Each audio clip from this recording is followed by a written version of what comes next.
Good morning बच्चों, कैसे हो? मस्त, अच्छा है।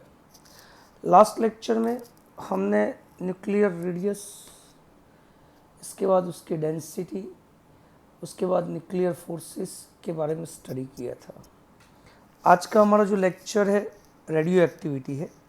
मतलब हम ऐसा कह सकते हैं कि यहाँ तक हमने न्यूक्लियस को स्टडी किया। अब न्यूक्लियस में होने वाली जो एक्टिविटीज़ है उसको हमें स्टडी करना है। Fusion, fission process, radio activity, ये दो तीन टॉपिक अब हमारा नेक्स्ट टॉपिक है। तो सबसे पहले स्टार्ट करें रेडियो एक्टिविटी। ये छोटा सा इंट्रोडक्शन है जो आपको एग्ज़ाम के लिए लर्न नहीं करना है, लेकिन इसको समझना है कि भाई एक्टिविटी की डिस्कवरी कैसे हुई। तो बैक्वेरल डिस्कवर द रेडियो एक्टिविटी। सबसे पहले किसने डिस्कवर किया था? बैक्वेरल ने। इसलिए ऐसा यूनिट एक्टिविटी का है बैक्वेरल। तो हमेशा के लिए याद रखना, बैक्वेरल ने एक्सीडेंटली इसको डिस्कवर किया। ऐसा नहीं कोई इंटेंशनली भाई इसके बेस पे वो एक्सपेरिमेंट कर रहा था और इसने डिस्कवर किया। तो एक्सीडेंटली कैसे हुआ? तो जब वो कुछ एक्सपेरिमेंट कर रहा था उस वक्त उसने क्या किया कि यूरेनियम पोटेशियम सल्फेट के छोटे छोटे पीसेस पे विजिबल लाइट को इंसिडेंट किया। लाइट इंसिडेंट करने के बाद उसको कागज़ के अंदर वार्प कर दिया, मतलब कि बंद कर दिया। इसके बाद इसने क्या किया कि बीच में एक सिल्वर फॉइल या तो सिल्वर के पीसेस रखे और साइड में एक फोटोग्राफी प्लेट रखी और फिर कुछ घंटे तक उसको छोड़ दिया।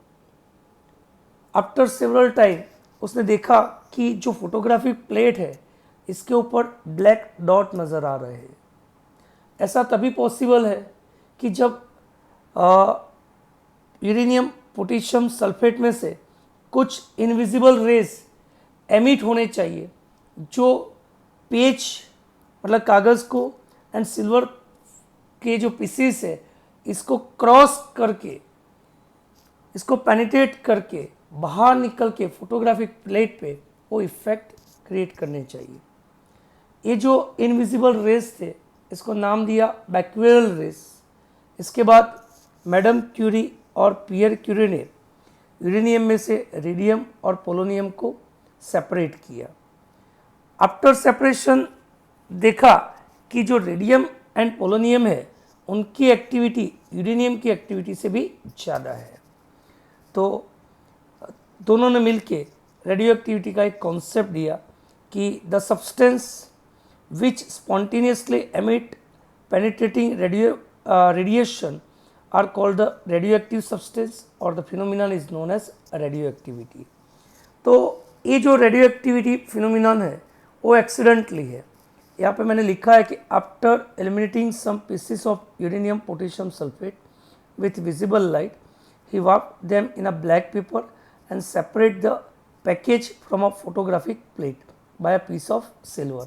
उसने क्या किया तो मैंने पहले ही बता दिया कि यूरेनियम पोटेशियम सल्फेट के पीसेस पे विजिबल लाइट को इंसिडेंट करने के बाद उसे वार्प करके उसको सिल्वर फॉइल से फोटोग्राफिक प्लेट के साथ सेपरेट किया and after several hours the exposure the photographic plate was developed by the black spot. मतलब फोटोग्राफिक प्लेट पे उसको डार्क स्पॉट नज़र आए। इससे उसने कंक्लूजन दिया। इसका कंक्लूजन है कि some invisible radiation that must have been emitted by the uranium compound which penetrate both the black paper and the silver foil. ठीक है, this radiation were called the Becquerel race.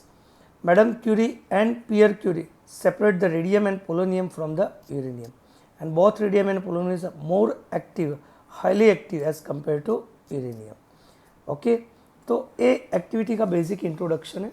हमें ये introduction से कोई मतलब नहीं है, फिर भी आप आपकी बुक में इसलिए याद रखना। अब रेडियो एक्टिविटी की कुछ कैरेक्टरिस्टिक है जो हमें स्टडी करना है कि भाई रेडियो एक्टिविटी में क्या हो रहा है। तो पहले तो ये नेचुरल फिनोमिनन है, ये स्पॉन्टेनियस फिनोमिनन है। ओके, और जनरली जो हैवी एलिमेंट्स है वो स्टेबल अनस्टेबल होते हैं। स्टेबल होने के लिए रेडियो एक्टिव रेज एमिट करते हैं। तो इसके डेफिनेशन मैंने लिखा है कि radio activity is the phenomena of spontaneous disintegration of nucleus of an atoms with the emission of one or more penetrating radiation like alpha beta particle and gamma rays। आज आपकी बुक में नहीं है लेकिन अल्फा बीटा पार्टिकल जो है उनके बीच का क्लासिफिकेशन हम पढ़ेंगे, और गैमा रेज है, one kind of energetic photon ही है गैमा। तो तीनों की कैरेक्टरिस्टिक आज हम डिस्कस करने ही वाले हैं। तो जब भी कोई highly unstable radio active elements होगा वो स्पॉन्टेनियसली अल्फा बीटा पार्टिकल या तो गैमा रेस एमिट करता है और खुद स्टेबल होने के लिए ट्राई करता है। तो this phenomenon is known as radio activity. Naturally heavy nucleus is unstable and it is spontaneously emit a particle without the stimulus of any outside agency। ये जो न्यूक्लियर फिनोमिनन है इसके ऊपर बाहर के जो एक्सटर्नल सोर्सेस है इनकी कोई इफेक्ट नहीं होती। बाहर के एक्सटर्नल सोर्सेस कौन से हो सकते हैं? तो physical parameter like temperature, pressure, electric field, magnetic field, ये फिजिकल पैरामीटर है, फिजिक्स रिलेटेड है, जिनकी कोई इफेक्ट नहीं होती। Even radio active substance are chemically react with another substance, then there is no any change in rate of emission। Okay, मतलब इसके ऊपर कोई केमिकल या तो फिजिकल कंडीशन की कोई इफेक्ट नहीं होती है। यहाँ पे मैंने लिखा है कि a natural heavy nucleus is unstable and spontaneous emit a particle without the stimulus of any outside agency। Such nucleus is known as radioactive and process of transformation is known as radioactivity। In radioactivity, process is spontaneously, it cannot be stopped, accelerated or retarded by changing chemical condition or physical condition। मतलब physical और chemical condition की इसके ऊपर कोई effect होने वाली नहीं है। अब 3 टाइप के पार्टिकल है, अल्फा बीटा एंड गैमा, जो ऑलरेडी डिटेल में आपको पढ़ना ही है नेक्स्ट 2-3 टॉपिक के बाद। अभी हमें ज़रूरत है तो डिस्कशन कर लेते हैं। भाई अल्फा पार्टिकल क्या है? तो हीलियम न्यूक्लियस है। शायद केमिस्ट्री में आपने पढ़ा भी होगा कि भाई अल्फा पार्टिकल क्या है, तो हीलियम न्यूक्लियस है। जब कोई एलिमेंट्स अल्फा पार्टिकल एमिट करेगा तो उसका जो एटॉमिक नंबर है 2 डिक्रीज होगा और एटॉमिक मास नंबर 4 जितना डिक्रीज होगा। Atomic number 2 and atomic mass number 4 decrease होगा। जब कोई पार्टिकल कोई एलिमेंट बीटा डिके करेगा तो इसका जो एटॉमिक नंबर है +1 होगा, मतलब एटॉमिक नंबर 1 इंक्रीज होगा, एटॉमिक मास नंबर कांस्टेंट रहेगा। जब बीटा डीके होगा तो उस वक्त बीटा पार्टिकल के साथ एंटी न्यूट्रिनो पार्टिकल एमिट होंगे, और अगर प्रोजिट्रॉन मतलब बीटा प्लस एमिशन होगा तो एटॉमिक नंबर 1 माइनस होगा, एटॉमिक मास नंबर कांस्टेंट रहेगा, आप देख सकते हो, और साथ में न्यूट्रिनो पार्टिकल एमिट होता है। बीटा माइनस एमिशन तो एंटी न्यूट्रिनो साथ में होगा, बीटा प्लस तो न्यूट्रिनो होगा। ये इनके सिंबल है, इसकी वैसे कोई ज़रूरत नहीं है लेकिन ध्यान रखना।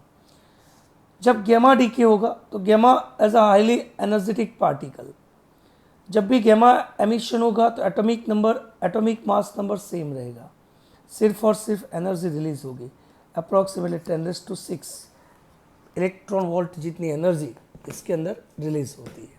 ठीक है बच्चों, तो आपको इतना समझ में आ चुका होगा। पूरे टॉपिक में आपको एक रेडियो एक्टिविटी की डेफिनेशन याद रखना है, मतलब शॉर्ट क्वेश्चन के लिए ये याद रखना है। ओके, ये डेफिनेशन आप खास करना, और दूसरा याद रखना कि भाई radio activity as a natural phenomena, spontaneous phenomena, produce emit the alpha beta particle और गैमा रेस, और हम कह सकते हैं कि there is no any effect of chemical as well as physical condition. ठीक है, तो इतना आप याद रखना। चलो नेक्स्ट हमारा टॉपिक है जिसके अंदर हम कंपैरिजन करने जा रहे हैं 2 पार्टिकल के बीच की। सबसे पहले गैमा और बीटा पार्टिकल की बात कर ले। तो इसका जो नेचर है, तो हमने देखा कि भाई अल्फ़ा क्या है तो हीलियम न्यूक्लियस, और बीटा क्या है तो इलेक्ट्रॉन है। ठीक है, उनका मास, तो अल्फ़ा का मास प्रोटॉन से 4 टाइम्स है, या तो 4 AMU आप कह सकते हो, 4 times the mass of proton. 1 proton का मास कितना है? 1.67 इंटू 10⁻27। 1.67 इंटू 10⁻27 है, तो मल्टीप्लाई बाय 4 करोगे तो अप्रॉक्सीमेटली 6.67 इंटू 10⁻27 जितना आएगा। बीटा डीके मतलब इलेक्ट्रॉन ही है, तो मास कितना होगा? 9.1 इंटू 10⁻31 kg। चार्ज की बात करें तो twice He4, number of electron 2 है, नंबर ऑफ प्रोटॉन 2 है, तो चार्ज मिलेगा 2e, इलेक्ट्रॉन का चार्ज -e है। Deflected by electric and magnetic field, तो जब alpha particle electric magnetic field में से पास होंगे तो अल्फा पॉजिटिवली चार्ज पार्टिकल है, तो move towards the negative pole. कहाँ जाएंगे? Move towards the negative pole. जबकि इलेक्ट्रॉन है नेगेटिवली चार्ज है, तो move towards the positive pole. याद रखना, इनकी जो स्पीड है आफ्टर एमिशन, ये दोनों पार्टिकल की जो स्पीड है, अल्फा हैवी पार्टिकल है तो उसकी स्पीड बीटा की कंपैरिजन में कम होगी, अबाउट 10⁻7 मीटर पर सेकेंड है, और बीटा की 10⁻8 मीटर पर सेकेंड। जनरली स्पीड जो है वो न्यूक्लाइड पे डिपेंड है, कि हम कौन से न्यूक्लाइड को स्टडी कर रहे हैं इसके ऊपर डिपेंड होती है, लेकिन ऑलमोस्ट 10⁻7 अल्फा के लिए और 10⁻8 बीटा के लिए होती है। आयनाइजिंग पावर, तो अल्फा पार्टिकल है उसका आयनाइजिंग पावर मैक्सिमम है। हम यहाँ पे कंपैरिजन कर रहे हैं कि भाई गैमा की कंपैरिजन में बीटा की क्या सिचुएशन है, बीटा की कंपैरिजन में अल्फा की क्या सिचुएशन है। तो ionising power, relative ionising power as compare to gamma 10,000 है, और बीटा का as compare to gamma 100 times है। मतलब हम कह सकते हैं कि अल्फा पार्टिकल जो है उसका आयनाइजिंग पावर ज़्यादा है। अब जिसका आयनाइजिंग पावर ज़्यादा होगा उसका पेनिट्रेटिंग पावर कम होगा, सिंपल। तो हम कह सकते हैं कि as compare to gamma alpha का जो पेनिट्रेटिंग पावर है वो नेग्लेजिबल है, बीटा का उससे 100 टाइम्स है, और गैमा का उससे 10⁻4 टाइम्स है। ठीक है, इफेक्ट ऑन फोटोग्राफिक प्लेट, जो जिसका आयनाइजिंग पावर ज़्यादा होगा उसकी इफेक्ट भी ज़्यादा होगी, तो उसका जो फोटोग्राफिक प्लेट की जो इफेक्ट है वो मैक्सिमम है, किसकी? अल्फा पार्टिकल की। ठीक है, चलो बीटा डीके की, गैमा डीके की बात कर ले। तो उसका जो नेचर है, तो मैंने बताया कि भाई गैमा क्या है, तो सिंपल है, वो हाईली एनर्जेटिक पार्टिकल है। उनका मास क्या है, तो रेस्ट मास 0 है। चार्ज कितना है, तो न्यूट्रल पार्टिकल है, तो उसका चार्ज हो जाएगा nil. Effect of magnetic and electric field, तो उसकी कोई इफेक्ट नहीं होती है। इसकी जो स्पीड है 3 × 10⁸, मतलब लाइट वेलोसिटी जितनी है। आयनाइजिंग पावर, आयनाइजिंग जो पावर है वो नेग्लेजिबल है, मतलब as compare to alpha 10⁻⁻4, as compare to beta 10⁻2। Penetrating power इसका ज़्यादा है, 10⁻4 टाइम्स है। ठीक है, और उसकी पर फोटोग्राफिक प्लेट की कोई इफेक्ट नहीं होती है। तो ये हमारे अल्फ़ा बीटा गैमा का क्लासिफिकेशन है, जो आप लर्न नहीं करोगे तो चलेगा। यहाँ पे मैं आपको नोट्स के लिए स्टॉप कर रहा हूँ, तो आप लिख लेना। पहले अल्फ़ा, ठीक है, फिर बीटा के लिए, और फिर गैमा के लिए। आप अच्छे से कॉलम बना के एक बार लिख लेना। ठीक है बच्चों, चलो नेक्स्ट टॉपिक हमारा है लॉ ऑफ रेडियोएक्टिव डीके, जो एक ट्रिपल मोस्ट टाइम पे टॉपिक है। एग्जाम में ये टॉपिक देखे बिना जाना मत। इसके अंदर आपको जितने स्टार करने हो आप कर सकते हो। ट्रिपल मोस्ट टाइम पे है, इसमें आप जितने स्टार लगाना चाहो लगा सकते हो। अब डीके लॉ क्या है, radioactive law of radioactive decay. तो समझो कि जब अल्फ़ा बीटा और गैमा डीके होगा तो ऑन डिके न्यूक्लियस की जो नंबर है वो डिक्रीज होगी। मान लो कि at T equal to 0 the initial nuclei है N0, मतलब N0 ऐसे न्यूक्लियस है जिनका डिसइंटीग्रेशन हो सकता है, जिनका डिसइंटीग्रेशन हो सकता है। मान लो कि आफ्टर टाइम t कुछ न्यूक्लियस का डीके हुआ, मतलब डिसइंटीग्रेशन हुआ, तो बाकी कितने बचे, तो N0 माइनस N वो बाकी है जिसका डिसइंटीग्रेशन हो सकता है। तो यहाँ पे लो क्या है कि in any radioactive sample which undergoes alpha beta और gamma decay, it is found that the number of nuclei undergoes the decay per unit time, जिसको हम रेट ऑफ डीके कहेंगे, is directly proportional to total number of nuclei in the sample. और simple से language में बताऊं तो number of decay per unit time is directly proportional to undecayed nuclei at that time. समझ में आ रहा है? फिर से एक बार रिपीट कर रहा हूं कि रेट ऑफ डीके मतलब जो टाइम आपने कंसिडर किया उसमें कितने न्यूक्लाई है जिनका डिसइंटीग्रेशन हुआ है, मतलब डेल्टा टी टाइम में डेल्टा एन न्यूक्लाई है जिसका डिसइंटीग्रेशन हुआ, तो delta N upon delta T जिसको हम कहेंगे रेट ऑफ डिसइंटीग्रेशन या तो rate of decay, okay, is directly proportional to undecayed nuclei at that time. उस वक्त जिस टाइम पे आप रेट ऑफ डीके कंसिडर कर रहे हो उस वक्त ऑन डीके न्यूक्लाई कितने हैं उसके डायरेक्टली प्रोपोर्शन है। If n is the number of nuclei in the sample at time t, मैंने एक कंसिडरेशन कर लिया कि भाई t टाइम पे कितने ऑन डीके न्यूक्लाई है तो n। Suppose in time interval of delta t the delta n are decay, मतलब डेल्टा एन न्यूक्लियाई को डीके होने के लिए कितना टाइम लग रहा है, डेल्टा टी, तो delta N upon delta is proportional to N. यहाँ पे मैंने लिखा है रेट ऑफ डीके मतलब delta N upon delta T proportional to undecayed nuclei, T time पे ऑन डीके न्यूक्ली कितने हैं तो एन, तो delta N upon delta T proportional to N. Proportion निकालो तो एक कांस्टेंट मिलेगा लैम्बडा, जिसको हमने नाम दिया डीके कांस्टेंट या तो डिसइंटीग्रेशन कांस्टेंट भी आप कह सकते हो। 11th में आप पढ़ चुके हो, जब चेंज आए तो उसको इंस्टेंटेनियस कन्वर्ट करने के लिए हम क्या कर रहे थे, limit delta T tends to 0, तो इसके अंदर मैंने limit delta T tends to 0 ले लिया, तो D N by D T equal to lambda N, sign यहाँ पे माइनस आएगी, क्यों माइनस आएगी वो समझना ज़रूरी है।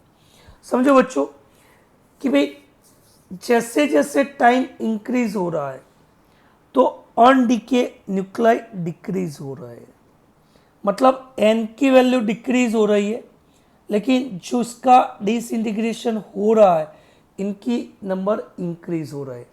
ऑन डीके न्यूक्लियर डिक्रीज हो रहा है, डीके न्यूक्लियर इंक्रीज हो रहा है, मतलब डीएन इंक्रीज हो रहा है, एन डिक्रीज हो रहा है, इसलिए हमें लिखना पड़ेगा D N by D T equal to minus lambda N या तो minus D N by D T equal to lambda N. N is negative because decrease with increase the time. समझ में आया? Okay, so D N by D T equal to minus lambda D T. चलो इसका integration करो। अब integration करने के वक्त हमें ध्यान रखना पड़ेगा, क्या ध्यान रखना है कि भाई हमारी इनिशियल सिचुएशन क्या थी, तो at T equal to 0 undecayed nuclei N 0 है and at T equal to T the undecayed nuclei है एन। तो हमें 0 से t अगर इंटीग्रेशन करना है तो हमें इंटीग्रेशन करना पड़ेगा n0 से n।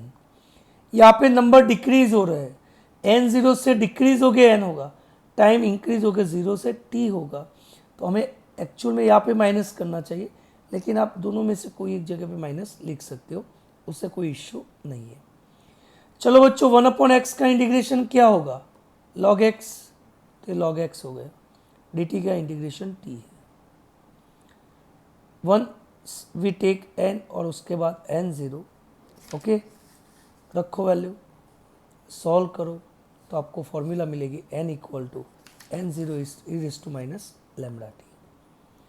अगर आपको याद है तो ए एक्सपोनेंशियल लो है, हमने 11th में ऑसिलेशन में पढ़ा था A dash equal to A raise to minus B T upon 2m, जो डैम्प ऑसिलेशन में था, amplitude of damp oscillation. Same यहाँ पे n equal to n0 e raise to minus lambda T. ये एक्सपोनेंशियल ग्राफ है, यहाँ पे मैं ग्राफ ड्रॉ कर सकता हूँ n वर्सेस t।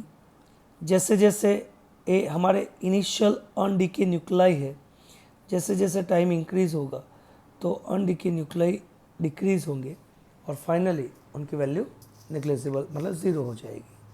ठीक है, तो फिर से एक बार हमें डेफिनेटली क्वेश्चन को रिपीट करना है कि भाई हमारा लो क्या है। तो at any time the rate of decay is directly proportional to undecayed nuclei at that time, ये हमारा लॉ है।